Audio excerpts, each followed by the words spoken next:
안녕하세요, 여러분. 오늘은 많은 분들이 친구 관계에서 경험하시는 고민에 대해 이야기해 보려고 합니다. 바로 친구가 자꾸 자랑만 할 때 어떻게 현명하게 대처해야 하는가에 대한 불교적 지혜를 나누고자 합니다. 먼저 솔직하게 물어보겠습니다. 친구 모임에서 누군가 계속 자신의 자녀 자랑, 경제적 성공, 여행 이야기만 늘어놓을 때 어떤 기분이 드시나요? 처음에는 잘 됐네 하다가도 계속되면 솔직히 짜증나고 불편하시죠?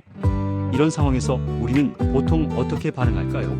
맞받아치듯 자신의 자랑을 늘어놓거나 속으로 비교하며 질투심을 느끼거나 아예 그 친구를 피하게 되죠. 하지만 이 모든 반응들이 과연 우리에게 도움이 될까요?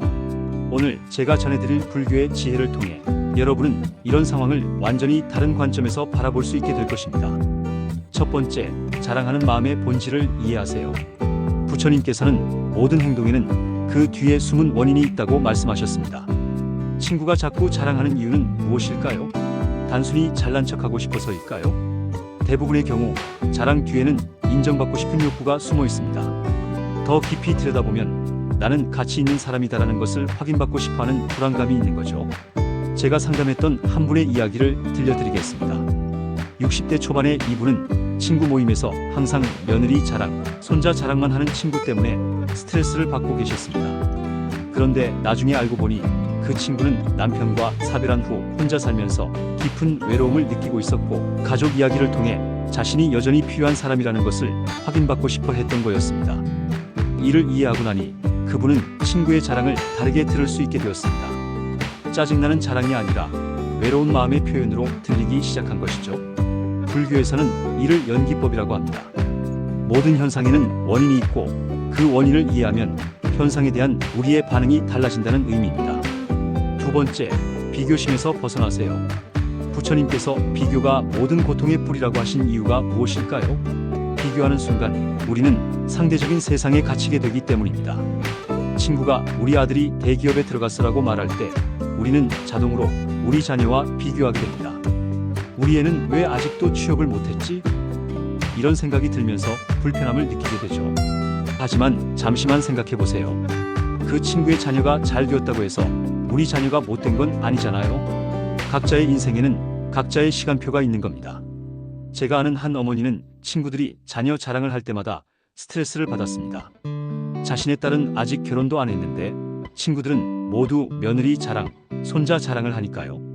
그런데 불교 공부를 하면서 깨달았습니다. 왜 나는 남의 행복을 보고 내가 불행하다고 느끼고 있지? 라고요. 그날부터 이 어머니는 마음가짐을 바꿨습니다. 친구들의 자랑을 들을 때마다 정말 다행이네, 축하해라고 진심으로 말하기 시작했습니다. 신기하게도 그렇게 하니까 마음이 편해지더라는 겁니다. 이것이 바로 불교에서 말하는 수의공덕입니다. 남의 좋은 일을 진심으로 기뻐할 때 그 기쁨이 우리에게도 전해진다는 의미입니다. 세 번째, 자애심을 실천하세요. 불교의 핵심 가치 중 하나는 자애심입니다. 자애심이란 모든 존재에 대한 따뜻한 마음을 의미합니다.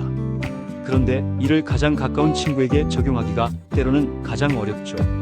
친구가 자랑할 때 우리는 종종 또 시작이네라는 마음으로 듣게 됩니다. 하지만 자애심의 관점에서 보면 어떨까요? 이 친구가 이렇게 기뻐하는구나, 좋은 일이 있어서 나누고 싶어 하는구나 라고 생각할 수 있습니다. 물론 이것이 쉽지 않다는 걸 압니다. 특히 그 자랑이 계속 반복되거나 과도할 때는 더욱 그렇죠. 하지만 불교에서는 자애심도 연습을 통해 기를 수 있다고 말합니다. 매일 아침 일어나서 오늘 만나는 모든 사람이 행복하기를 이라고 마음속으로 빌어보세요. 친구 모임에 가기 전에 내 친구들이 모두 평안하고 즐겁기를 이라고 생각해보세요. 이런 작은 실천들이 우리 마음을 부드럽게 만들어줍니다. 네 번째, 경계 설정의 지혜. 그렇다고 해서 친구의 모든 행동을 무조건 받아들여야 한다는 건 아닙니다. 불교에서도 중도를 중요하게 여기죠. 너무 극단적으로 참거나 너무 극단적으로 화내지 않는 균형 잡힌 태도가 필요합니다. 만약 친구의 자랑이 지나쳐서 다른 사람들까지 불편해한다면 적절한 방식으로 화제를 돌리는 것도 자애심의 표현입니다. 정말 잘 됐네, 그런데는 요즘 어떻게 지내? 라고 자연스럽게 다른 사람에게 관심을 돌려주는 것이죠. 혹은 와, 정말 자랑스럽겠어, 그런데 우리도 다른 이야기도 나눠볼까? 라고 부드럽게 말하는 것도 방법입니다. 중요한 것은 상대방을 비난하거나 공격하지 않으면서도 상황을 적절히 조절하는 지혜를 발휘하는 것입니다. 5번째, 내 마음의 평정을 유지하세요. 불교에서 가장 중요하게 여기는 것 중 하나가 평정심입니다. 외부 상황에 흔들리지 않는 마음의 안정성을 말하죠. 친구가 자랑하든 안 하든 그것이 우리 삶의 가치를 좌우해서는 안 됩니다. 우리에게는 우리만의 삶이 있고 우리만의 행복이 있습니다. 제가 만났던 한 분은 이렇게 말씀하셨습니다. 친구가 자랑을 하면 할수록 나는 내 삶에 더 감사하게 됩니다. 내게도 자랑할 것들이 많다는 걸 깨닫게 되거든요. 정말 지혜로운 말씀이라고 생각합니다. 남의 자랑을 들으면서 내 삶을 되돌아보고 내가 가진 것들에 감사하는 마음을 가질 수 있다면 그 자랑이 오히려 우리에게 선물이 될 수 있습니다.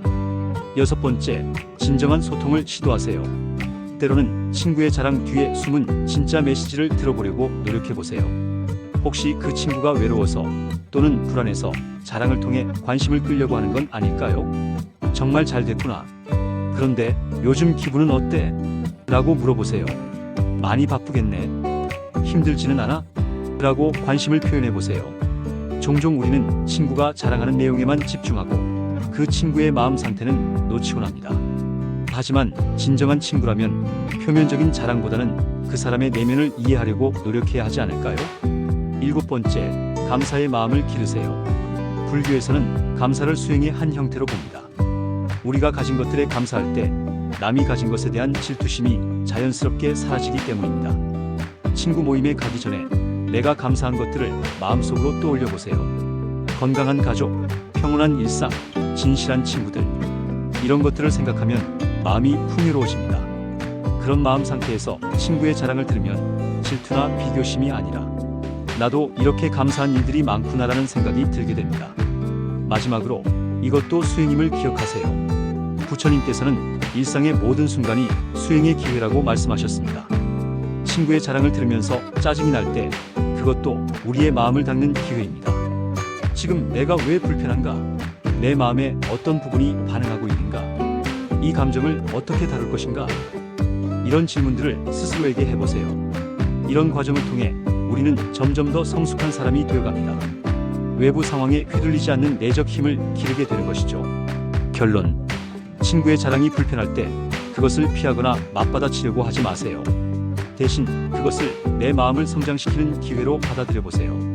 자랑하는 친구의 마음을 이해하고 비교심에서 벗어나며 자애심을 실천하고 적절한 경계를 설정하고 평정심을 유지하며 진정한 소통을 시도하고 감사의 마음을 기르는 것. 이 모든 것이 불교에서 말하는 지혜로운 삶의 방식입니다. 이렇게 살 때 친구 관계는 물론이고 우리 삶 전체가 더욱 평온하고 행복해질 것입니다. 오늘 이야기가 여러분께 도움이 되었기를 바랍니다. 감사합니다.